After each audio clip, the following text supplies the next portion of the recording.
Olá, pessoal. Bom dia oficial para todo mundo, né? Agora vamos continuar trabalhando o nosso conteúdo de Nova República. Eu falei para vocês da Constituição de 1988 na semana passada. Falei da eleição de 1989, né? E aí eu fiquei de falar para vocês uma situação sobre a eleição do Collor, né? Quando eu disse que o Collor, ele tinha o apoio do empresariado brasileiro, ele tinha o apoio da principal emissora de TV do país, né, do principal meio de comunicação do país, que é a Rede Globo, e contra o chamado sapo barbudo, né, que era o candidato do Partido dos Trabalhadores, que era o Lula, porque tinha-se a ideia de que o Lula ganhando, ele implantaria o comunismo no Brasil. E aí vocês já devem ter visto, lá em República Oligárquica, né, o movimento operário, com a ideia de implantação de comunismo, no Vargas, com o plano Cohen, né, a ideia de que o comunismo vai ser implantado no país, o golpe militar de 64 que nós conversamos, né, espantar a ameaça comunista do país, o Collor vence com esse discurso. O Lula vai implantar o comunismo no Brasil. Empresários diziam, né, que se o Lula vencesse, eles retirariam, eles fechariam as suas empresas e mandariam ela para outros países, o que geraria uma onda de desemprego muito grande. Então, eles tocaram o terror mesmo. Mas o Lula, mesmo assim, ainda mantia-se, né, nas cabeças ali do processo eleitoral. Ele estava ali, ora na frente do Collor, sempre empatado, que a gente usa hoje o termo de empatado tecnicamente, dentro da margem de erro. O que acontece é que no segundo turno, o Boni, que era o diretor de dramaturgia, diretorzão da Globo, diretor de conteúdo da Globo, ele tinha que promover o debate. E o debate da Rede Globo, ele era numa quinta-feira, ele era numa sexta-feira, perdão, era o último debate antes da eleição no domingo, e aí o debate ele foi muito tarde. O debate ele aconteceu depois do horário político, depois da novela das 8. Antigamente era a novela das 8. E aí você tinha também, óbvio, né? Você tinha o Jornal Nacional, a campanha política, a novela e a, a como é que fala? O debate.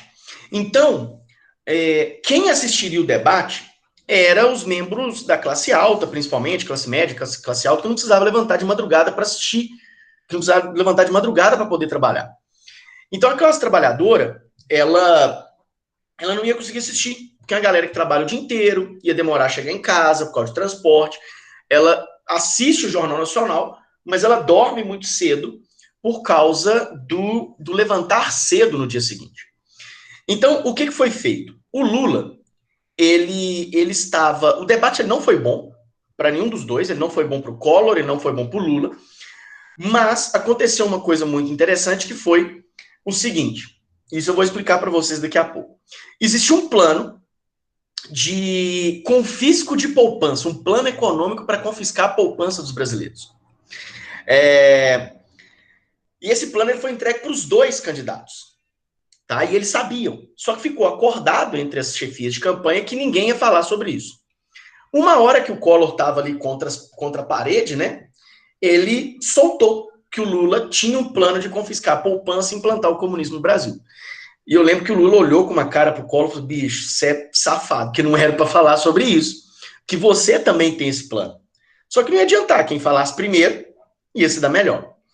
Mesmo assim, o debate ele foi muito parelho, assim, foi uma coisa, troca de acusações e tal, a coisa foi bem pesada. E aí, o que foi feito?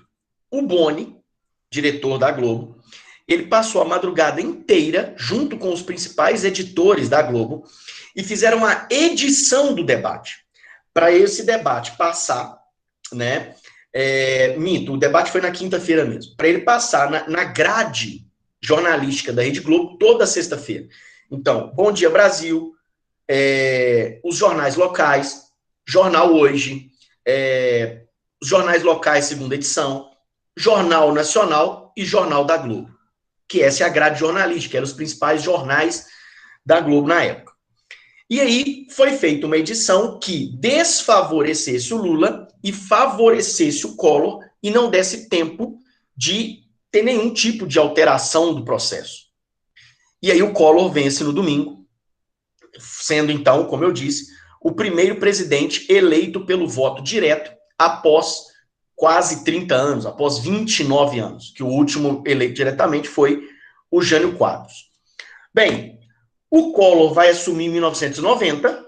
O Collor, na época, ele tinha 42 anos, ele foi o presidente eleito mais jovem da história do Brasil, até hoje. Tinha 42 anos, e ele tinha um ar mesmo jovial. Ele era o cara que fazia Cooper, andava de jet ski, né? Como diz o tópico aqui embaixo, ele fazia Cooper com frases motivacionais, quase um coaching, né? Um coaching do início da década de 90. Né? Então, assim, isso é uma brincadeira, mas falando sério, o Collor ele tinha esse caráter ufanista, coisa que o Médici usou muito no período ditatorial, e nós falamos sobre isso. As frases de efeito, as frases ufanistas, o Brasil será o Brasil do futuro, o país do futuro, né? Ninguém segura esse país. Então, essas frases elas voltaram a ser utilizadas de uma outra pegada, né? Uma outra maneira de ser olhada, né? E aí, ele é eleito com esse jovem, bonito, né? Com essa ideia, com essa esperança de que este camarada, né? Esse novo presidente, esse novo presidente, novo de jovem, novo presidente, ele tiraria o Brasil da crise inflacionária que estava instalada, da crise econômica que estava instalada, e aí o Brasil realmente seguiria o caminho do futuro, o caminho do desenvolvimento. Logo de cara, ele cria o Plano Collor, que vai ser baseado no Plano Cruzado do Sarney. Ele muda a moeda de novo. Então, o cruzado deixa de existir e ele cria o cruzado novo. Tá? Então, ele vai criar uma nova moeda. E aí, galera, eu peço até desculpa para vocês, porque é uma situação tão louca, assim, porque é uma coisa muito da área da economia, mas é uma coisa da área do que, tipo assim, como que a gente faz para poder acabar com a inflação rapidamente? Aí tem um negócio lá de você corta zero, põe zero na ordem monetária, é uma loucura completa e total, tá? E aí, para tentar melhorar os indicativos econômicos, ele abre o mercado do país. Então, ele insere tudo que o Sarney queria fazer com o plano verão, o Collor vai fazer com o plano Collor. Além de criar um outro plano econômico, o plano Collor, ele cria o plano verão 2, que é a continuidade do plano do Sarney, do plano verão do Sarney, do Maílson da Nóbrega, que era inserir o Brasil no universo neoliberal. Ou seja, uma política econômica, né, de liberdade econômica, de venda de estatais, né, de política de Estado mínimo, beleza? E, além disso, ele vai dar continuidade também à política do Sarney de colocar em prática, né, as ações do Mercosul. O protocolo de intenções de criação de uma área de livre comércio da América do Sul, ela tinha sido assinada pelo Raul Alfonsín, da Argentina, e pelo José Sarney, do Brasil, lá atrás, lá em 85. E aí, o Collor, o Menem, o Carlos Menem, eles vão, presidentes da Argentina, logicamente, eles vão colocar em prática, eles vão criar, de fato, colocar em prática o Mercosul, a aplicabilidade do Mercosul que existe até hoje. Bom, então aí o que a gente vai ter, além disso tudo, é o plano que eu falei para vocês da eleição, lá do debate. O plano ele foi entregue para os dois candidatos, aquele que vencesse colocar em prática, que é o plano de confisco de poupanças. Então, era um plano que era até inteligente. Preste atenção no que seria feito. O Brasil ele tinha um problema muito grave de arrecadação de recursos, E economistas viam que se não houvesse arrecadação de poupança dos correntistas, né, o Brasil teria um problema muito grave de pagamento de dívida.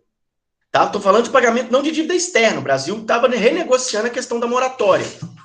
Tá? A situação era de dívida interna. O Brasil não tinha como pagar a dívida interna, que há diferenciações aí também. O que vai acontecer? O governo Collor, então, a pedido da ministra da Economia, Zélia Cardoso de Mello, ela vai confiscar a poupança de todos os correntistas. Ô, gente, poupança era um negócio que dava muito dinheiro naquela época. Por quê? Porque a poupança ela rendia coisa de 50%, 70% ao mês, porque a inflação era muito grande. Óbvio que rendia muito, mas mesmo assim você saía perdendo um pouco, porque a inflação comia seu dinheiro. Mas hoje, por exemplo, se você deixar dinheiro na poupança, você toma prejuízo, porque a poupança ela rende menos do que a inflação do ano. E a nossa inflação ela é 3%, 4% ao ano. É muito pouco, tá? Então, o que o governo Collor queria? Durante 18 meses, tá? 18 meses, um ano e meio, você confiscaria todas as poupanças dos correntistas, tá? Para conter a circulação de dinheiro e diminuir a inflação. Beleza? Esse dinheiro seria usado para pagar dívida interna do país, dívida pública, servidor público e tal, essa coisa toda. Beleza? O que vai acontecer, então? Temporariamente, nos primeiros meses, vai gerar um sucesso, tá? Essa medida, em que todos os brasileiros que tivessem uma poupança com mais de 50 mil cruzeiros, tá? Esse valor seria confiscado. A pessoa só teria direito de ter 50 mil cruzeiros. Você pensa assim, meu Deus, isso é muito dinheiro. Gente, 50 mil cruzeiros era muito dinheiro na época, mas não era parecido com 50 mil reais hoje. Tá bom? Mesmo assim, era muito dinheiro. Existiam pessoas que tinham coisas de 250 mil cruzeiros, 1 milhão de cruzeiros, e eles só teriam direito a 50 mil. Então, para quem tinha muito, ficou com nada. Nada. O que acontece?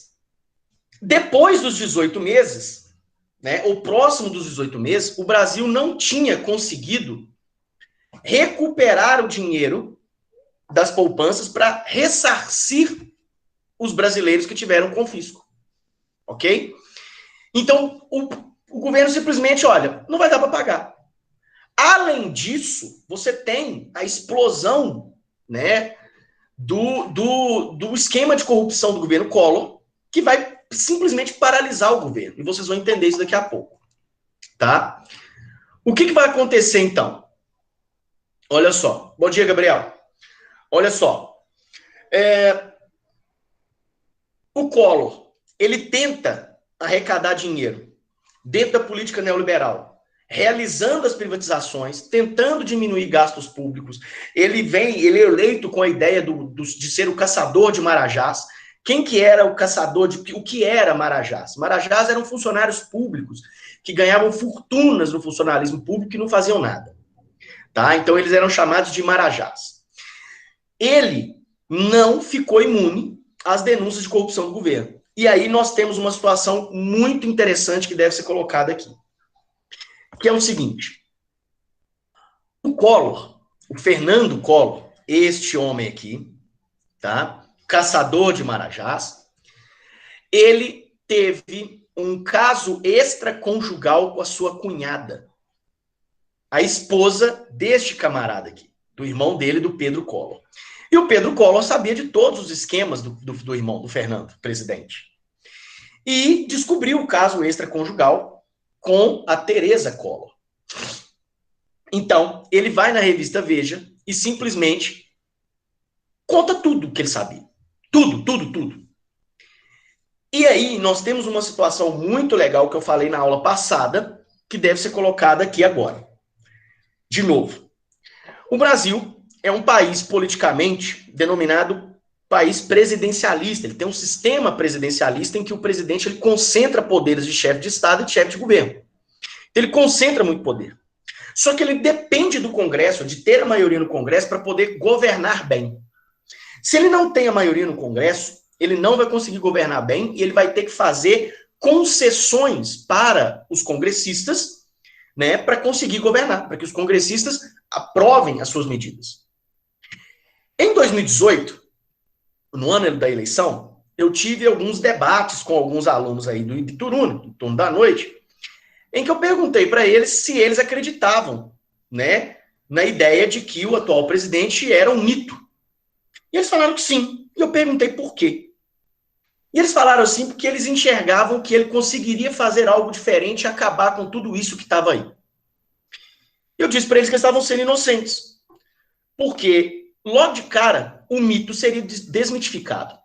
Por quê? Porque nós vivemos num presidencialismo de coalizão e ele era de um partido pequeno e sem o apoio dos grandes partidos, sem concessão de cargo público, sem compra, entre aspas, não estou dizendo que é comprar voto com dinheiro, mas falando comprar voto com emendas e tal, coisa que o Michel Temer fez bastante, ele não conseguiria governar, ele seria desmitificado. E ele falou que ele não faria isso. Hoje, ele está completamente alinhado ao centrão, que é partidos fisiológicos que trocam apoio por cargos. Entendeu? Então, assim, o Collor, por que ele caiu? Porque ele não fez isso. O Collor, ele não quis fazer isso. Ele não se alinhou aos partidos de centro, como principalmente o PMDB, e por isso, quando foi oferecida a ajuda desses partidos a ele negou. Quando ele buscou depois, para tentar se salvar do impeachment, do processo de impeachment, eles não quiseram ajudá-lo. Perceberam que ele era agora carta fora do baralho. Dentro do meio político, perceberam que o Collor estava morto politicamente. Que ele não seria mais o presidente. Então eles foram aonde? No vice. Foram no Itamar Franco e falaram assim, ó, nós vamos derrubar o Collor, você assume e faz tudo que tem que fazer. Ok. Então, ele, Fernando Collor, e o tesoureiro de campanha dele, o Paulo César Farias, eles são diretamente implicados, incriminados em esquemas de corrupção. Tá? A CPI vai ser aberta no Congresso, a Câmara dos Deputados sugere o afastamento do presidente, a CPI, tá? O Collor, ele faz uma manifestação na rede de rádio e televisão, pedindo para as pessoas pendurarem nas janelas, saírem às ruas com peças, panos, toalhas verde e amarelas, porque o símbolo da campanha dele era o Collor, os 2 L's, verde e amarelo, e aí para mostrar o amor pelo Brasil, só que as pessoas começaram a sair de preto às ruas, e pendurar panos, toalhas, que for de preto.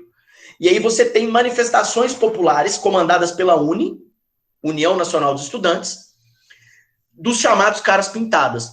Então, o que o Congresso precisava para derrubar, de fato, o Collor era o apoio popular, que ele parou de ter.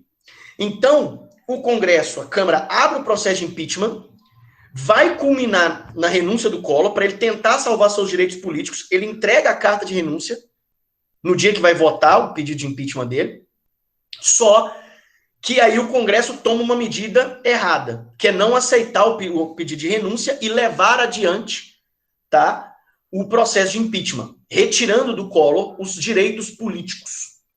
Então, o Collor é afastado, julgado, condenado politicamente, político-juridicamente, e aí ele perde os direitos políticos, tá, por 8 anos. Vira 10, porque ele só vai voltar em 2002, porque quando vai ter eleição majoritária, e ele volta como deputado federal por Alagoas. O vice dele, Itamar Franco, assume, tá? Uma situação econômica péssima. Em 92, a inflação chegou a mais de 3.000% no ano, tá? Ele vai tentar criar um governo de coalizão, então Itamar quer chamar todos os partidos políticos em volta dele para tentar governar. Os partidos de esquerda, como PT, PCdoB, PSB, PDT, não vão fazer parte do partido, não vão aderir ao governo de coalizão do Itamar. Então ele faz uma coalizão de centro-direita com o PMDB, ele foi fazer parte dele, do PMDB, o PSDB, que era uma cisão do PMDB, e o PFL, atual DEM. Ele vai manter a política de privatizações do Collor, então ele mantém o governo Collor funcionando, com algumas modificações ali importantes. Ele tenta atrair novos investidores para o Brasil, por exemplo, você vai ter uma política de criação de mecanismos para consumo popular. Ele tenta voltar o Fusca, né? Tanto que vai ser conhecido como Fusca Itamar, não vai dar certo. Enfim, o Itamar, o que ele vai conseguir de fato é se tornar o chamado pai do Plano Real. O Fernando Henrique Cardoso, ele era o grande nome do PSDB, ele é convidado para ser ministro da Fazenda. E no ano de 94, né, o Fernando Henrique Cardoso, que é sociólogo, é igual o Claudinei, gente, é igual o Hudson, é de humanas, não sabe fazer conta. Tá? Igual eu, a gente não sabe fazer conta. Só que o Fernando Henrique Cardoso ali, ó, em volta, em torno dele, uma equipe econômica muito forte, uma galera, economistas muito fortes. Esses caras, eles vão criar um plano, tá? Que vai ser denominado Plano Real. É um plano em que, na teoria, ele levaria à criação de uma nova moeda, a criação de uma moeda que vai ser pareada com o dólar, e além disso, dentro de uma política de liberalismo econômico, eles vão conseguir estabilizar essa moeda, e também vão conseguir diminuir a inflação. O Plano Real entra em vigor no dia 1º/7/94, ainda no governo Itamar, mas 3 meses antes da eleição presidencial. Essa nova moeda criada, ela tem a expectativa de diminuir a inflação, e isso vai ocorrer. A inflação simplesmente, ela praticamente desaparece. De 3.000%, ela cai para 25%, que ainda é alto. Mas, em vista de 3.000%, tá? Então você tem este processo, né, de alguma coisa que nos pudesse trazer esperança. 94 foi um ano muito louco, um ano de muitas oscilações. Porque em 94 você tem o 1º de maio, você tem um país que está em frangalhos economicamente, e aí você tem o 1º de maio, quando você tem o grande herói nacional morrendo ao vivo no acidente de Fórmula 1, que é o Ayrton Senna. E aí no dia 1º/7, lança um plano econômico que diminui a inflação quase que no estalar de dedos. E o cara que era o ministro da Fazenda, neste processo, ele é eleito presidente. Ah, eu esqueci. No dia 17 de julho, dia do aniversário da minha mãe, 17 dias depois do dia que o Plano Real foi colocado em prática, o Brasil foi tetracampeão mundial de futebol depois de 24 anos. Então ele foi um ano de começar em baixa, terminar em alta. Ele foi um ano de muitas oscilações, de perder um grande ídolo, de ganhar uma Copa do Mundo, de ter um plano econômico que pudesse diminuir a inflação. Então ele foi um ano de muitas oscilações. E a expectativa era muito boa. Então o FHC ele ganha do Lula no primeiro turno e se torna presidente, né, o segundo presidente eleito diretamente pelo voto, né, pelo voto direto, já que o Itamar foi eleito vice-presidente e assumiu. Então, em 95, o Fernando Henrique Cardoso assume o poder, mantém a estrutura criada pelo Plano Real, e essa estrutura é baseada nesses 4 pontos aqui. Austeridade, ou seja, pão-duragem, pouco gasto, né? Juros altos para atrair investidores, ou seja, os investidores vêm para cá por causa dos juros. Como assim, Bernardo? Não entendi. Simples. Você negocia títulos da dívida brasileira com juros altos. O cara compra, por exemplo, 1 bilhão de papéis de títulos da dívida brasileira e daqui a 3 anos ele recebe juros de 20% em cima daquele bilhão que ele comprou. Entendeu? Isso é muito vantajoso, é ganhar dinheiro fácil. É só ter um pouquinho de paciência. Além disso, você tem uma diminuição da inflação, uma grande diminuição da inflação, e uma estabilidade monetária. A moeda ela agora vale alguma coisa. Ela está estável e ela está pareada com o dólar. Né? Então, essa paridade com o dólar, ela inicialmente ela é extremamente benéfica para nós. Muito benéfica, porque a gente consegue exportar produtos num preço competitivo e importar produtos também num preço competitivo. E aí você tem a política de livre mercado. Ocorre que o Brasil ele começa a sofrer ataques especulativos. Vocês se lembram da aula de Nova Ordem Mundial, quando eu falei de neoliberalismo, eu falei das crises da década de 90. E eu falei de Brasil. Então você teve crise no México, crise na Rússia, crise dos tigres asiáticos, crise do Brasil, crise da Argentina. Então você tem esses processos de ataques especulativos às moedas correntes desses países. E aí o que acontece? A moeda se desvaloriza muito frente ao dólar, o que pode gerar o quê? Uma pressão inflacionária muito grande. Porque aí o real desvalorizando, os produtos exportados ele tem pouco valor e os produtos importados ficam muito caros. Então o que vai acontecer? O Brasil, para tentar equilibrar as contas públicas, tentar equilibrar a balança comercial, ele pega empréstimos do FMI, que juntos no governo Fernando Henrique, foram 3, eles somam mais de 120 bilhões de dólares, perdão. 120 bilhões de dólares não são 120 reais, não são 120 mil reais. Tá? Então, esse dinheiro, ele precisa ser pago com juros, e aí o FMI, ele vai fazer o quê? Ele vai criar, vai emprestar esse dinheiro com condições, com contrapartidas do Brasil. Pessoal, em 2001, penúltimo ano do Fernando Henrique Cardoso no governo, a situação do país era tão ruim que não existia papel higiênico na UFMG, por exemplo. Se você passasse no vestibular da UFMG e fosse para lá para fazer medicina, direito, engenharia, história, o que quer que seja, você tinha que levar papel higiênico de casa. Porque não tinha. A maior greve da história da UFMG foi em 2001. Tanto que o vestibular de 2001 aconteceu em fevereiro, em janeiro. As aulas dos cursinhos começaram em março, eu lembro disso até hoje. Tá? E aí, o Fernando Henrique Cardoso, do Partido da Social Democracia Brasileira, vai criar algumas políticas sociais muito efêmeras, muito pequenas, tá? Mas são muito importantes, que é o Bolsa Escola e o Vale Gás, por exemplo. Tá? E quem comandava esses projetos, além da Universidade Solidária, por exemplo, era a primeira-dama, a Ruth Cardoso, esposa de longa data do Fernando Henrique, que também era socióloga.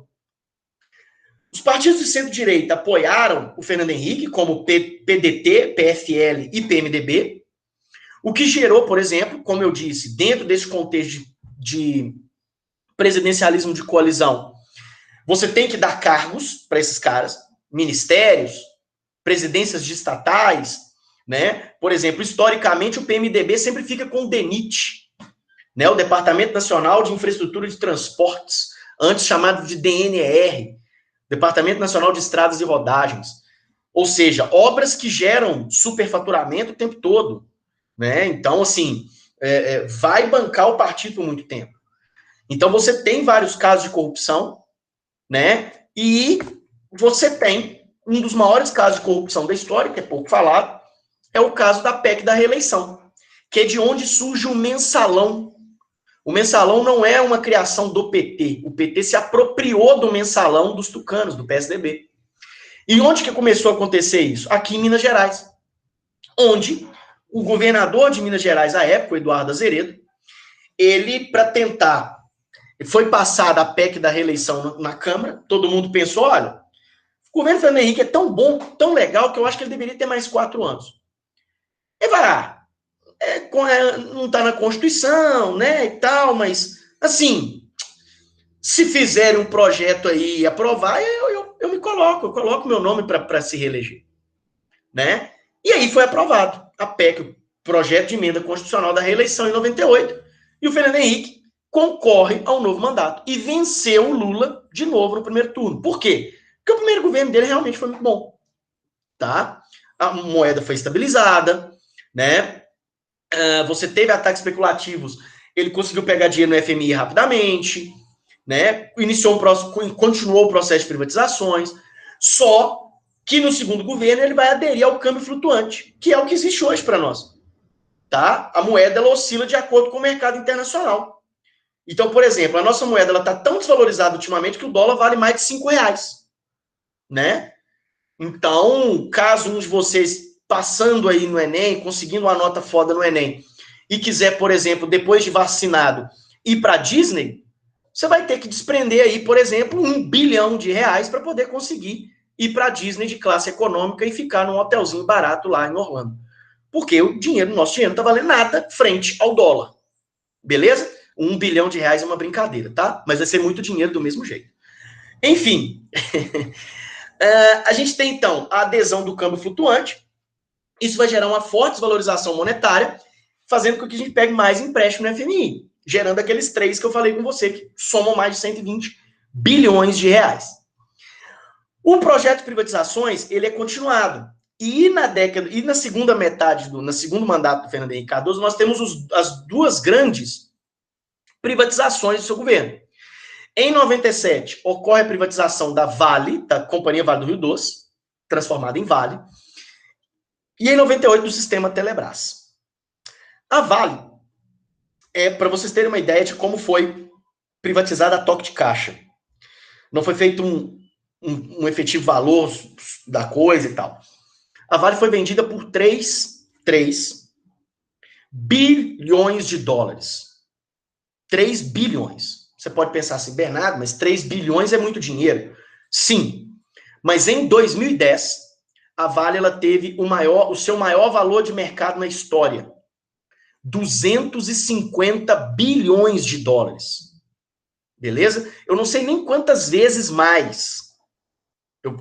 Entendeu? Porque eu não sei fazer conta. Mas é muito. A Vale, logo depois de vendida, ela encontrou, entre aspas, uma nova mina de minério de ferro, aqui próximo a Belo Horizonte, próximo de Itabira, principalmente, que é onde já começou suas operações, que é a mina de Brucutu, em São Gonçalo do Rio Abaixo. Que a mina é maior do que a de Itabira, tá? Que é a reconhecida mina, né, que leva aí, os trens levam minério aí para a região. Para Vitória e passa em Valadares, sujando vocês de minério. Em 98, o sistema Telebrás ele foi vendido. O sistema Telebrás, eu posso dizer que foi assim um processo bem interessante do ponto de vista para nós consumidores, no sentido de a gente ter acesso à telefonia. Né? Antigamente, vocês podem perguntar isso para seus pais, telefone era vendido em classificado de jornal, linha telefônica.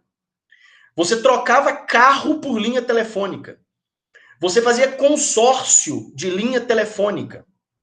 Né? Então era muito caro. Era absurdamente caro ter telefone no Brasil. Ter uma linha telefônica. O aparelho você compra em qualquer lugar. Tá? E aí as privatizações levaram a uma popularização do telefone e também você tem a questão da telefonia móvel, né? Da telefonia celular. O que é interessante. Interessante do ponto de vista se nós tivéssemos uma concorrência ampla. Hoje nós temos 4 operadoras no Brasil e dessas 4, semana passada, a telefonia móvel desde semana passada, ela vai se tornar 3 empresas. Porque a parte de telefonia móvel da Oi foi vendida para TIM, para Vivo e para Claro. Tá? Então, há uma concentração de serviço muito grande e tendo concentração de serviço, acontece igual ao banco. O serviço é ruim e você paga muito caro por ele. Tá? Então, você tem, por exemplo, quantas vezes eu já dei aula para vocês aqui e a internet falhou? Não é? Eu pago quase R$150 de internet para ter 120 MB de internet e no dia nas vezes que falhou aqui, não estava chegando 50 para mim. Né? Então, assim, depois da aula não adianta, depois do leite derramado não adianta ligar para a empresa e reclamar. Já dei a aula, fazer o quê? Né? Ligar para lá para xingar e falar que não chegou, aí chega, manda mais velocidade para mim aqui, não adianta de nada. Né? Então, assim, é interessante no sentido de popularizar o processo, né, de todos termos acesso à telefonia, seja ela fixa ou móvel, né, uma melhoria do serviço, isso é óbvio, mas você tem pouca concorrência, entendeu? Pouquíssima concorrência, o que encarece o serviço e não gera uma boa qualidade do serviço. Beleza? Enfim, e a Vale eu não preciso nem dizer, né? Depois da privatização, você tem uma série de processos onde você não cuida tanto da segurança, porque você precisa otimizar tempo para melhorar lucro, né? para aumentar os lucros dos acionistas e, consequentemente, você tem desastres como o de Mariana em 2015 e o de Brumadinho em 2018, 19, né? Que matou mais gente do que Mariana. Mariana foi um desastre ambiental maior e Brumadinho foi um desastre humano muito maior. E não são acidentes, tá? Não são acidentes. São crimes. E ninguém foi punido até hoje. Enfim, as privatizações, elas não vão trazer os investimentos desejados. Porque o Brasil estava altamente endividado, as empresas foram vendidas com a promessa de que o dinheiro seria usado em segurança, saúde, educação, infraestrutura, e nada disso foi usado. Muito foi desviado, muito foi usado para pagamento de dívida, o custo de vida aumenta, o desemprego também. Em 99, nós vamos ter o apagão elétrico. Vocês não vão lembrar disso, mas imagina a situação do Amapá em menor grau. Como assim, Bernardo? Simples. Nós tivemos em 99 um apagão no Brasil inteiro. No Brasil inteiro. E aí, algumas horas depois, a luz voltou, a energia voltou. Só que o governo vem a público dizer que, devido à falta de investimento nos últimos anos, nós vamos precisar, e a falta de chuvas e tal, nós vamos precisar racionar energia. Então, o que as prefeituras, governos de estado, governo federal começou a fazer? Por exemplo, a praça principal é de Valadares. Não sei se tem chafariz, se tem fonte, se tem alguma coisa cheia de luz, iluminada. Não podia ter, tinha que ficar desligado de uma hora X a uma hora Y. Luzinha de Natal, iluminação de Natal, não podia ficar ligada a noite toda, de uma hora X a uma hora Y. Postes de luz, as prefeituras faziam o seguinte: poste. A cada 3 postes você tirava uma lâmpada para economizar energia. E nós tínhamos que fazer um esforço para economizar energia também. Trocar as lâmpadas de incandescente para fluorescente, né? As lâmpadas amarelas para as lâmpadas vermelhas, para as lâmpadas brancas e tal, para tentar diminuir as contas de luz, diminuir o consumo de energia, né? Isso durou até 2001, né? Quando você teve um volume de chuvas muito grande, os reservatórios aumentaram, voltamos a produzir energia legal e tal, só que as contas de luz continuaram altas porque nós aprendemos a economizar energia. Então a gente estava consumindo menos e aí as distribuidoras começaram a aumentar o valor da conta de luz para não ter prejuízo. Olha que bosta. Em 2002 nós teremos eleições, tá? O Fernando Henrique Cardoso coloca o José Serra, seu ex-ministro da Saúde, como candidato. Só que com tudo que aconteceu nesses 8 anos de governo Fernando Henrique, o governo Fernando Henrique termina com 12 milhões e meio de desempregados, um custo de vida altíssimo, as universidades sucateadas, estradas esburacadas, uma situação, as privatizações não geraram, como eu disse ali no tópico, os efeitos desejados. Então o Brasil ele solicitava mudança. Então, depois de 4 eleições, depois de 3 eleições perdidas, indo para sua 4ª eleição seguida, o candidato do PT, Luiz Inácio Lula da Silva, vence o candidato do PSDB, o José Serra, no 2º turno. E aí nós temos, então, o início do governo Lula, que dura de 2003, de 1º de janeiro de 2003 até 31 de dezembro de 2010.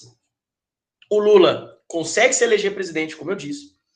Eles vão fazer uma ampla aliança política para vencer. O Lula mesmo já disse em entrevistas, foi colocado para ele o nome do José Alencar, um empresário político mineiro, dono de uma grande indústria têxtil, e parte do PT não aceitava isso. E ele falou assim, olha, eu consigo meus 30, 35, 36% de voto, mas isso não é o suficiente para eu ganhar. Se ele vai trazer voto para mim, eu só entro na eleição se eu puder ganhar. Se ele vai trazer voto para mim, então eu tô junto. E aí foi feita essa aliança de um ex-sindicalista com um empresário. Tá? O Lula, durante a campanha, ele lança uma carta ao povo brasileiro, a carta chama isso, Carta ao Povo Brasileiro, em que ele promete a manutenção da política econômica, a política do Plano Real, em que ele não iria fazer grandes modificações. Ou seja, o Plano Real ele se tornou uma política de Estado e não de governo. Isso é importante ressaltar. Algumas coisas no Brasil, elas precisam ser colocadas como política de Estado. Existe uma diferença de Estado e governo. Estado perpassa os governos que estarão presentes. O governo Bolsonaro, ele tem a duração de 4 anos com a possibilidade de mais 4 anos. Entendeu? E aí, ele deveria criar políticas de Estado. Como assim, Bernardo? Simples. É necessário, vou dar um exemplo. É necessário criar uma lei onde os governos, federal, municipal, estadual, devam investir tantos por cento do PIB, vamos lá, 10% do PIB em educação. Se algum governo não cumprir essa medida, ele pode ser derrubado, é crime de responsabilidade, ele pode ser empichado, pode ser tirado do governo, entendeu? Porque é um plano de Estado. Não significa que em 4 anos vai mudar tudo. Depois de 4 anos vai mudar tudo. Ele vai manter. Vamos criar uma política de Estado de educação integral. A criança fica o dia inteiro na escola. Isso é política de Estado, não é política de governo. Eu não vou criar no meu governo e quando a Isabela for presidente depois, ela vai lá, vamos tirar esse negócio de educação integral. Acabou. Né? Ela não pode fazer isso, porque é uma política de Estado. Exemplos do que é uma política de Estado. Bolsa Família. O Bolsa Família, que eu vou explicar daqui a pouco, é uma política de Estado. E mesmo prometendo acabar com o Bolsa Família, o Jair Bolsonaro não poderia acabar com ele, porque está na Constituição a política assistencial do Bolsa Família. Ele pode mudar de nome, como ele estava tentando mudar. Entendeu? Mas ele não pode acabar com o programa. Porque é um programa de bem-estar social. E o Brasil é um estado de bem-estar social. Pelo menos na teoria. Todo mundo entendeu até aqui, pessoal? Eu estou falando igual pobre na chuva e não perguntei se vocês têm dúvida. Alguma dúvida?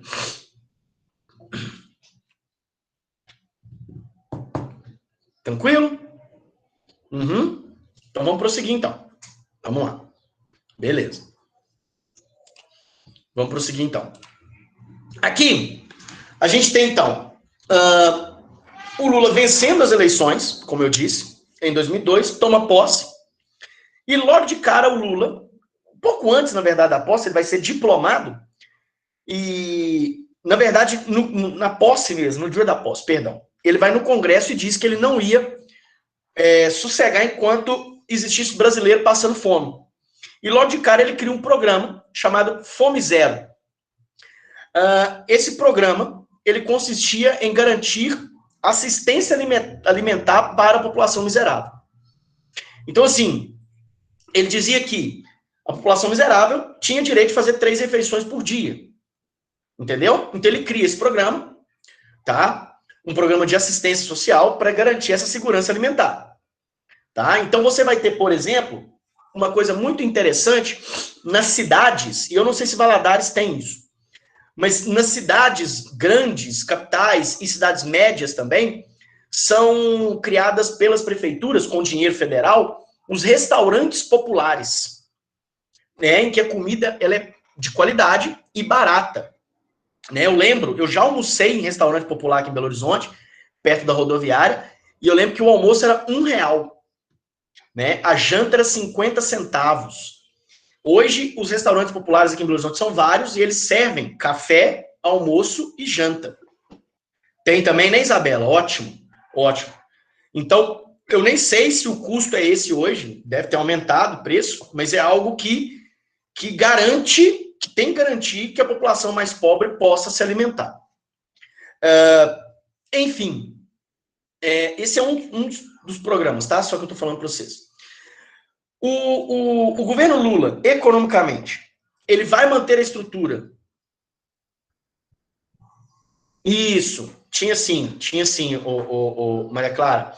Vários bandeiras, lugares que aderiram ao Fome Zero e aí serviam comida com valor muito mais baixo para quem não pudesse pagar.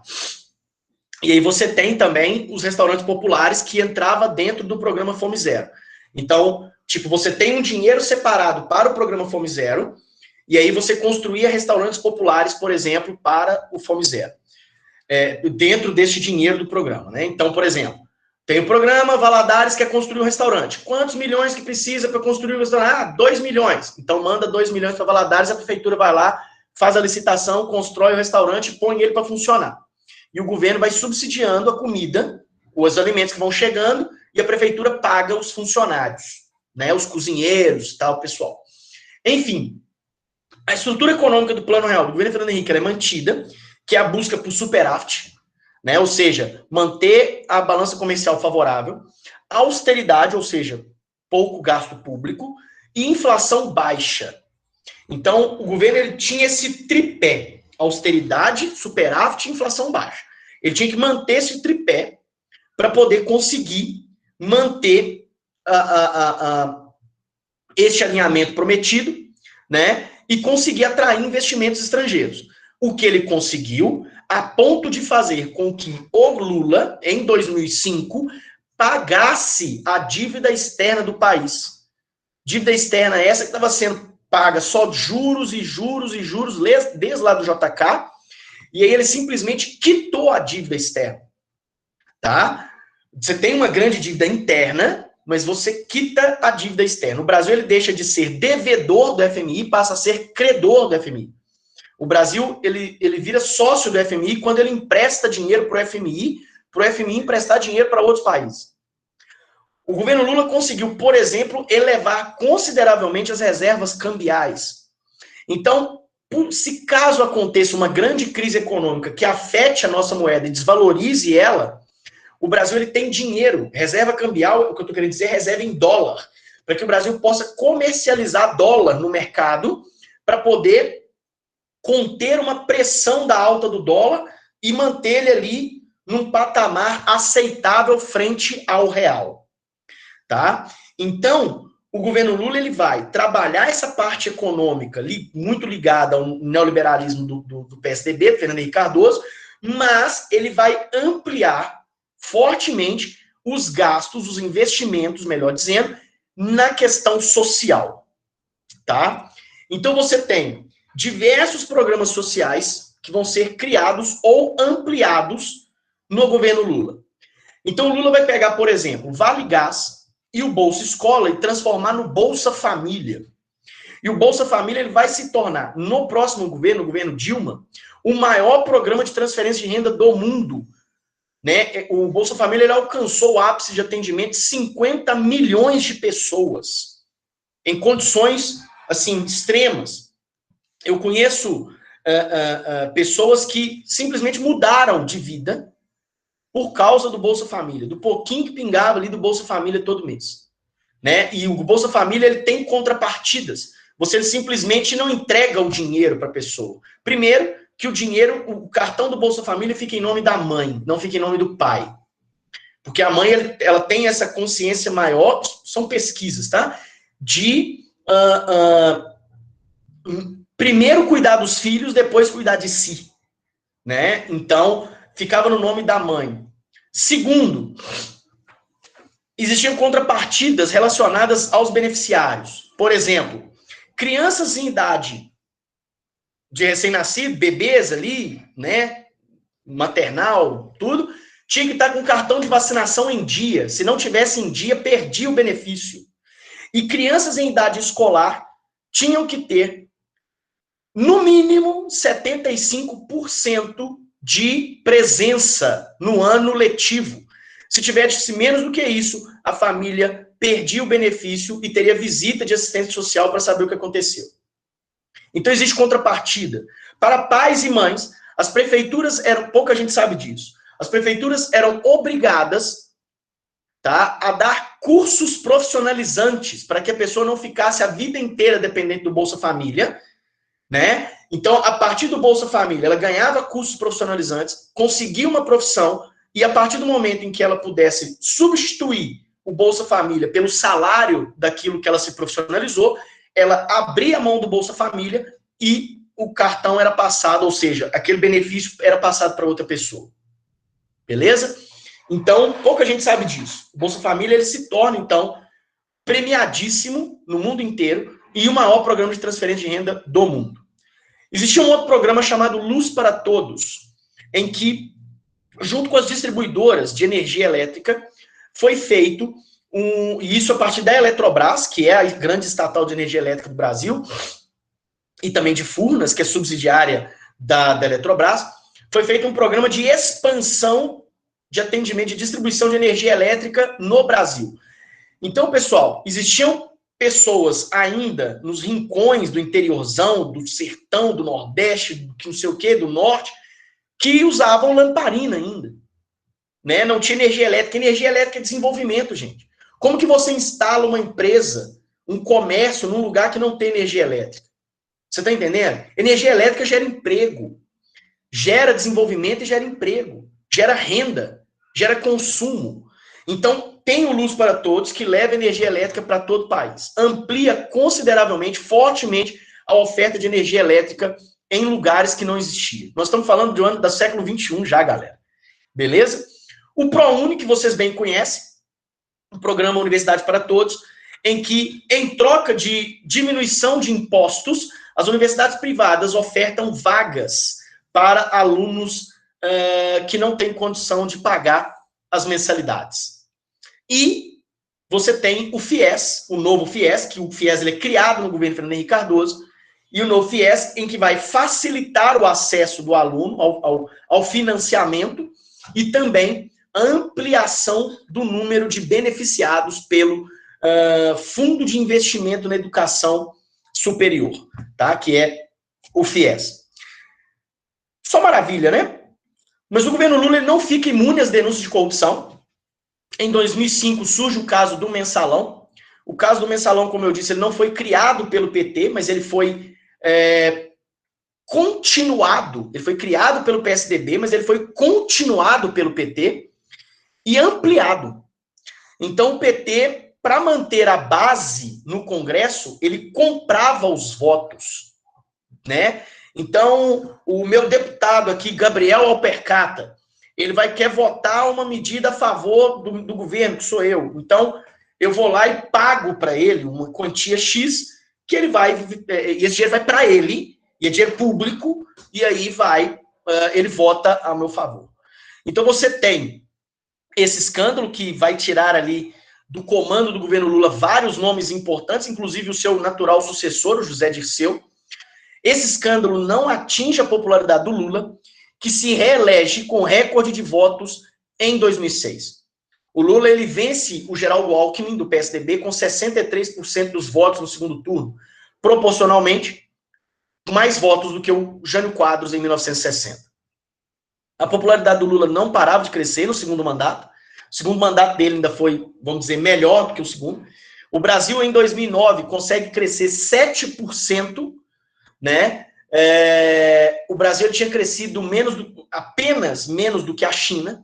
Então, o Brasil era visto como o país do futuro mesmo, né? Agora, assim, era a locomotiva do mundo junto com a China. Essa popularidade do Lula vai ser amplamente utilizada para trazer alguns benefícios para o país, investimentos estrangeiros e 2 gigantescos eventos numa diferença de 2 anos. Que vai ser em 2007, a gente ganha o direito de sediar a Copa do Mundo de 2014, e em 2009, a gente ganha o direito de realizar as Olimpíadas de 2016. Foram 2 eventos gigantescos, tá? Que ocorreram, óbvio, mas já no governo Dilma, né? Mas trouxeram graves problemas para as cidades onde foram sedes da Copa do Mundo, por exemplo, com vários casos de corrupção, e também no Rio de Janeiro, onde nós temos secretários, ex-governadores, né, deputados e tal, todo mundo preso por causa dos casos de corrupção, das denúncias de corrupção por causa das obras das Olimpíadas do Rio de 2016. Bom, sim, Crivella foi preso hoje de manhã. Vi sim. E ele falou que o Eduardo Paes que seria preso, né? Está rodando aí agora. Bom, em 2008, pessoal, nós já falamos sobre isso, eu não vou aprofundar. Nós temos a maior crise econômica da história desde 29. O Lula ele sempre dizia que era uma marolinha, que seria uma marolinha no Brasil, não seria um tsunami. Os economistas diziam que seria um tsunami. E aí, o Lula se coloca como o cara preparado para enfrentar essa crise. Ele consegue criar um mecanismo que é muito interessante, que é o fortalecimento do mercado interno, diminuindo a dependência do Brasil do mercado externo. Então, ele consegue fazer a roda da economia girar aqui dentro para não depender de empréstimo estrangeiro. A crise pega algumas empresas aqui no Brasil, pega, mas não colapsa a economia brasileira como em outros países, como Grécia, Portugal, Irlanda, por exemplo, teve, e o próprio Estados Unidos, que teve efeitos devastadores. A política externa do Celso Amorim, que era o chanceler, era o ministro das Relações Exteriores, ela era uma política que, denominada pelo Celso Amorim como ativa e altiva. Ele ia conversar com todo mundo. Não importa qual era a sua ideologia política, não importa quem você seguia, se era Adam Smith ou Marx. O que importa é que eu quero fazer comércio com você. Eu quero vender o Brasil para você. Eu quero vender os meus produtos para você. Eu quero comprar produtos interessantes que você possa produzir. Eu quero ter relações diplomáticas. Eu quero que os brasileiros visitem o seu país. Eu quero que os membros, sua população visite o meu país. Eu quero troca comercial. Eu quero dinheiro aqui. Eu quero botar dinheiro brasileiro lá. É isso que eu quero. Eu quero conversar com todo mundo, seja A, B, C, D, muçulmano, judeu, cristão, hindu, budista, não importa se é preto, branco, amarelo. O que importa é que eu não vou depender de um país só, eu não vou comercializar com um país só, independente de ser rico, o que for, mas eu vou comercializar com todo mundo, eu vou falar com todo mundo. E isso eleva a condição do Brasil a protagonista na diplomacia internacional. Isso é muito importante. É importante dizer, inclusive, que nos últimos 2 anos nós estamos perdendo isso. O Lula, ele cria o PAC, o Programa de Aceleração de Crescimento, que é um programa de investimento em obras públicas, duplicação de estradas, construção de hidrelétricas, né, de ferrovias e tal, ou seja, parte de infraestrutura. Quem vai conduzir o PAC vai ser a ministra da Casa Civil, antiga ministra de Minas e Energia, a Dilma Rousseff. Dilma Rousseff, com a queda dos nomes naturais, a sucessão do Lula, como José Dirceu, Antônio Palocci, ela se tornou o nome escolhido por ele para poder ser a sua sucessora. Ela vence as eleições de 2010, ela vence o José Serra no segundo turno e se torna a primeira mulher a ser presidente do país. Só lembrando, a popularidade do Lula, o Lula sai com 87% de popularidade. Tá? O Lula é o presidente com o maior índice de popularidade da história. Beleza? Não tem isso mais, né? O Lula, a Dilma, ela é eleita com o Lula sendo seu principal cabo eleitoral. Ela vai manter as conquistas do governo Lula, amplia alguns programas sociais, como eu disse que ela vai ampliar o Bolsa Família, ela vai criar, por exemplo, um plano chamado Brasil Carinhoso, que é um plano muito interessante, que é um programa muito interessante, porque é um programa em que o SUS ele vai atender as mães de baixa renda no pós-natal. Porque o SUS ele garante o pré-natal, né? As consultas de pré-natal, o acompanhamento da gestação, mas ele não fazia o atendimento pós-natal. Então ela consegue, por exemplo, reduzir a quase zero os índices de mortalidade infantil de pós-nascimento. Isso é muito interessante, foi um programa muito interessante. Então, no primeiro mandato dela, ela vai ter índice de popularidade bem semelhantes ao do Lula, porque foi criada um mito de que, não um mito, mas a ideia de que a Dilma ela não fazia os conchavos políticos do Lula, né? Então ela estava ali meio que para limpar algumas sujeiras que o Lula tenha feito. Ela vai investir na ampliação do combate à corrupção, dando mais autonomia de investigação à Polícia Federal e ao Ministério Público Federal. Inclusive ela corta na própria carne, onde petistas e membros da base aliada vão ser afastados do governo, eles acusados de corrupção vão ser afastados do governo. E aí, galera, em 2013 a gente tem o que a gente chama de Jornadas de Junho, quando eclode uma série de manifestações no Brasil contra a Copa do Mundo e, primeiro, na verdade, virou contra a Copa do Mundo, contra a realização da Copa do Mundo, mas tudo gerou em torno dos 20 centavos do aumento da passagem de São Paulo. E outras capitais, outras cidades foram aumentar o preço das passagens, e aí iniciou essas manifestações pelo Brasil inteiro. A polícia reagiu com violência, e aí voltou a pauta para a violência policial. Certo? Enfim, essas jornadas de junho, elas tensionaram bastante ali as relações sociais dentro do país. O governo Dilma vai lançar um grande pacote anticorrupção. A Dilma, ela propõe, inclusive, um plebiscito para mudar alguns pontos da Constituição. E o Congresso fica extremamente desagradado com aquilo, né? E lembrem-se que todos aqueles presidentes que bateram de frente com o Congresso, eles não duraram muito tempo. Eles não permaneceram no cargo. A Dilma, ela vai conseguir se reeleger em 2014. Ela disputa com Aécio Neves. A eleição mais disputada da história. Tá? O contexto econômico já não era favorável. A crise econômica ela se manteve presente no Brasil. Ela foi crescendo gradativamente. Entramos em 2015 numa recessão muito grande. Né?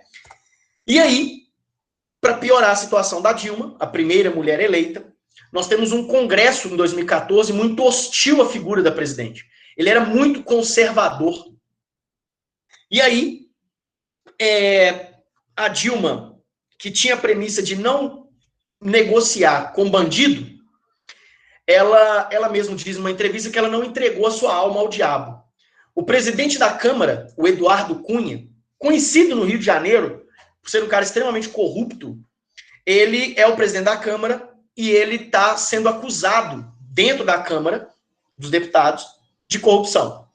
E aí foi feito, o nome dele foi mandado para o Conselho de Ética, ele pede ajuda para a Dilma, para que os deputados do PT não votem a favor da sua cassação. Ela disse que não ia fazer isso, e ele, então, entra com o pedido de impeachment da Dilma.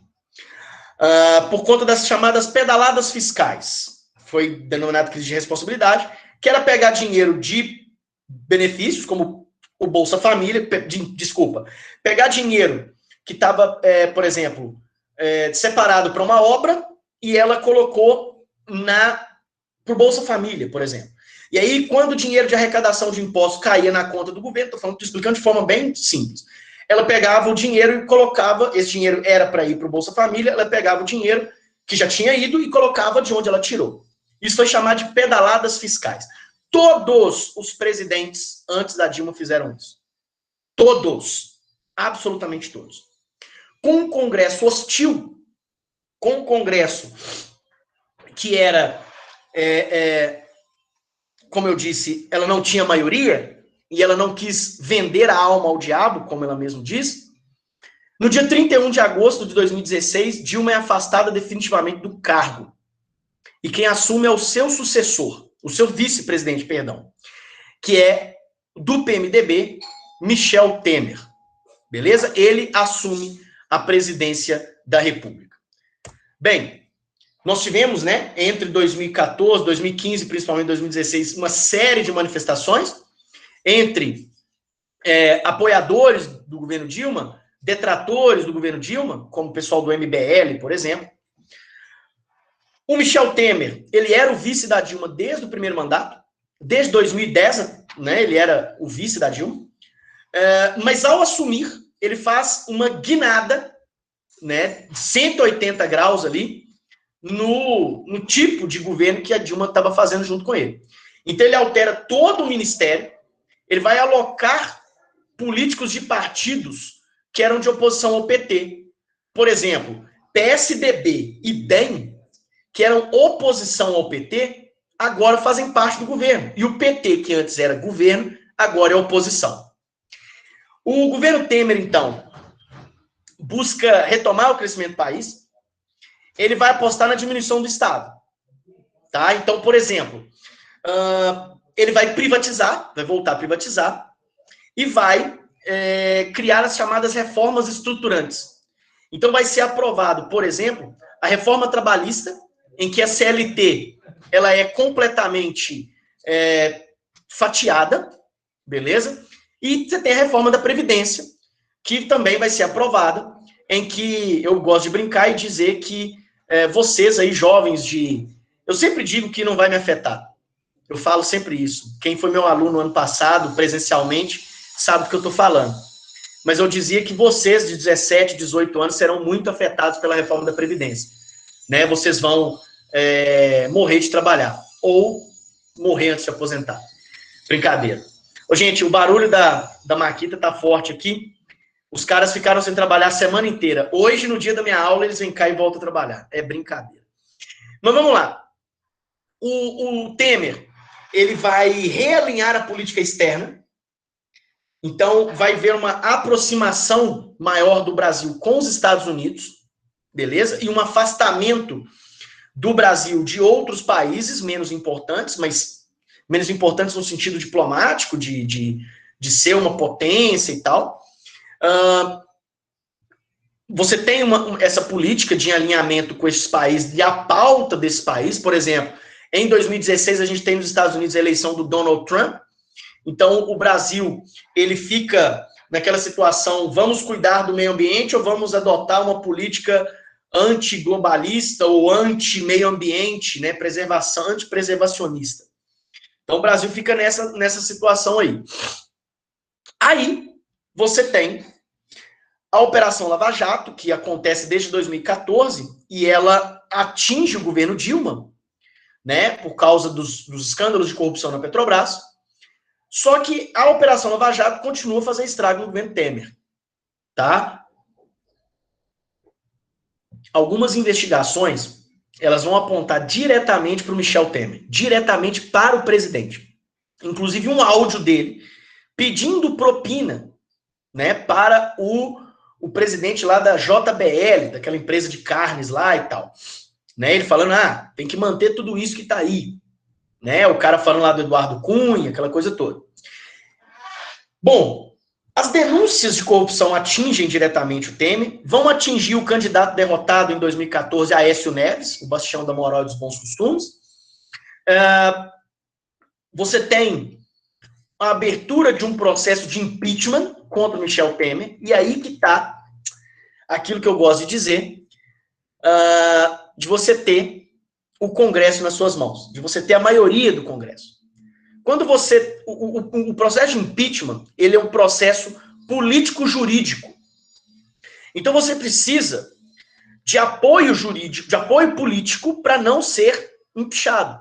Se você tem uma boa relação com o Congresso, você não vai sair. Se você tem uma má relação com o Congresso, eles vão te tirar. Como o Temer, ele tinha uma boa relação com o Congresso, então ele libera emendas parlamentares para os deputados. Lembremos que ele aprovou, por exemplo, a emenda do teto de gastos. A saúde, a educação, a segurança, a infraestrutura tem um teto de gastos, mas ele não aprovou o teto de gastos nas emendas para salvar o seu mandato. Foram mais de 5 bilhões de reais em emendas parlamentares para que os parlamentares, né, não aprovassem, né, barrasse ali o processo de impeachment do Temer. Foram 2 processos e os 2 processos foram barrados. Beleza? O Michel Temer, ele consegue terminar o seu mandato em 2018, né? Ele tem a pior taxa de popularidade da história. O Temer, ele saiu do governo com 3% de aprovação. 3%. Era ele, o filho e a esposa que gostavam. Tô brincando. 3% de 200 milhões é muita gente. Mas eu tô brincando, tá? Mas é sério, 3% de aprovação. 3%. Então, assim, ele é, em popularidade, o pior presidente da história. Beleza? Mas, assim, uma opinião pessoal, eu sinto saudades do Michel Temer. Em 2018, nós temos eleições presidenciais e o ex-deputado federal pelo Rio de Janeiro, Jair Bolsonaro, é eleito, né, no segundo turno, com 57 milhões de votos, vence o Fernando Haddad do PT e em 1º de janeiro ele assume como o 38º presidente da República Federativa do Brasil. Né?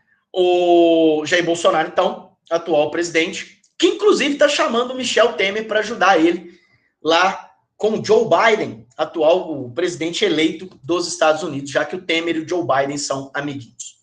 Beleza? Pessoal, eu termino por aqui, né? Eu queria me despedir de vocês, antes de vocês saírem, por favor. Eu queria dizer que foi um prazer muito grande. Ele não foi completo porque nós não estávamos presencialmente nesse ano de 2020. Ah, Bruninha, já abriu a câmera. Bom dia, Bruninha. Não te dei bom dia hoje. Foi um prazer. Eu queria que esse micróbio desgraçado não tivesse aparecido, né? Para a gente poder ter as nossas aulas presenciais. Se nós estivéssemos nas nossas aulas presenciais, vocês já estariam de férias, curtindo aí a ansiedade do resultado, que sairia daqui a pouco, no início de janeiro, mas a prova vai ser agora no início de janeiro. Mesmo assim, foi um prazer estar toda terça-feira de manhã trabalhando aqui para vocês, dando aula para vocês. Esse ano de 2020, por mais que ele tenha sido essa loucura que foi da gente ficar afastado, de eu não conseguir conhecer novas pessoas, né, pessoalmente, conhecer de maneira mais próxima, né? Eu já dei aula para alguns alunos aqui, Amanda, Isabela, Paola foi no início do ano, Gabriel, mas a Bruninha, Paola e mais uma galera aí que eu não dei aula no ano passado e trabalhei só esse ano, nós não tivemos tanto tempo para ficarmos juntos, para termos aulas juntos, mas de qualquer maneira, eu espero que vocês tenham gostado. Vocês se tornaram um público fiel, né? Porque é praticamente os mesmos rostos que eu vi. Eu estava conversando isso com o Paulo, de Geografia, umas semanas atrás, e a gente estava, como eu tenho o costume de gravar o nome dos alunos, eu ficava assim, não, fulano de tal assiste sua aula, assiste, não, fulano de tal assiste minha aula também. E aí nós chegamos à conclusão de que são praticamente as mesmas pessoas. Nas últimas semanas diminuiu, mais ainda, mas é completamente compreensível o cansaço, compreensível o esgotamento de todo mundo, seja o nosso como professor e o de vocês como alunos. Mas eu quero agradecer. Esse ano de 2020, apesar dessa loucura toda, ele foi um ano muito especial para mim. Daqui a algumas semanas a minha filha está chegando e eu espero que não seja em 2020, eu espero que ela venha em 2021. Eu espero que ela espere, e eu acho que ela vai esperar. E a médica me deu uma notícia boa, que ela acha que no dia 2 de janeiro a Maria Antônia deve chegar. E 2 de janeiro é o dia do centenário do Cruzeiro. Desculpa. Mais cruzeirense do que isso, é só 2 disso. Mas brincadeiras à parte, eu pude, pelo menos à distância, dividir isso com vocês, né? De eu ser pai. Quem já teve aula comigo sabe o quanto que é um sonho da minha vida ser pai.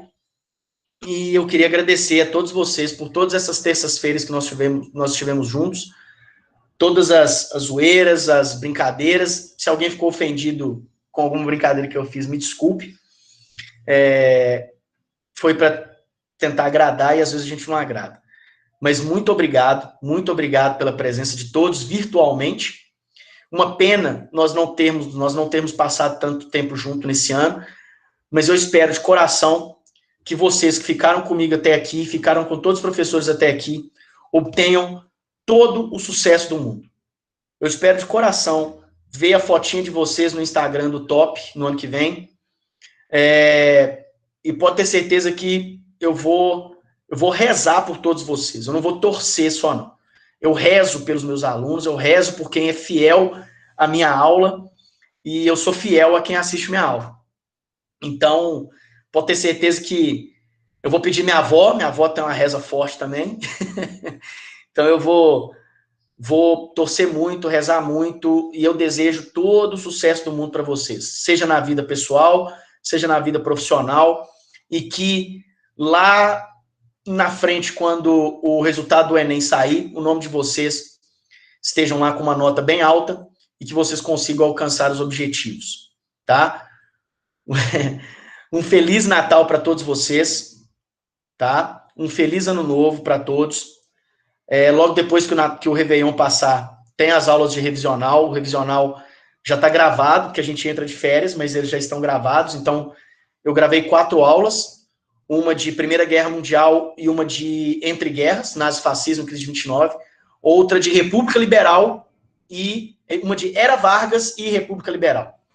Então, desejo todo o sucesso do mundo, um grande abraço, um beijo grande para todos vocês, no coração de todos vocês, um beijo grande para os seus familiares, tenham muito cuidado agora nas reuniões de final de ano, tá? Não vamos jogar fora aí os cuidados que vocês tomaram.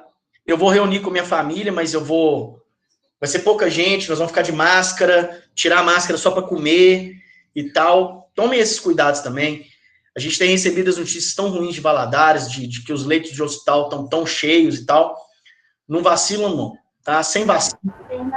Boa. Eu queria falar, tipo, eu já perdi 3 pessoas esse ano, então eu só queria pedir para todo mundo tomar cuidado, porque é realmente uma doença muito cruel. Eu perdi minha avó, minha bisavó e meu tio. E o pior, além de perder essas pessoas, é não poder se despedir. Então, tome muito cuidado. A gente tem conhecido cada dia mais o potencial dessa doença. No início do ano, a gente até levou muito na brincadeira, achando que ia passar rápido, e a coisa é muito mais séria do que a gente imagina. Mas a vacina está chegando.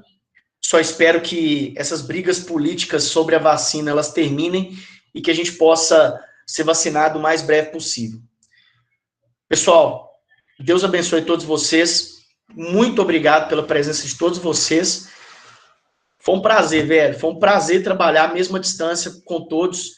E eu espero que vocês alcancem todo o sucesso do mundo, que é o que vocês merecem, e que a gente possa se reencontrar num futuro bem próximo, para que eu possa abraçá-los e desejar pessoalmente o sucesso que vocês merecem.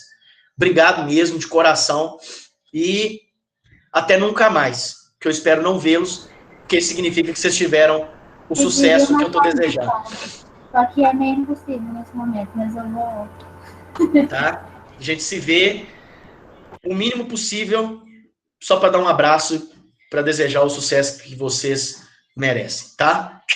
Um beijo grande. E vocês são safados, só a Bruna que abriu a câmera, vocês são sacanas comigo. Viu? Um beijo grande para vocês. Fiquem com Deus. Deixa eu parar a gravação aqui. Tchau, tchau, pessoal.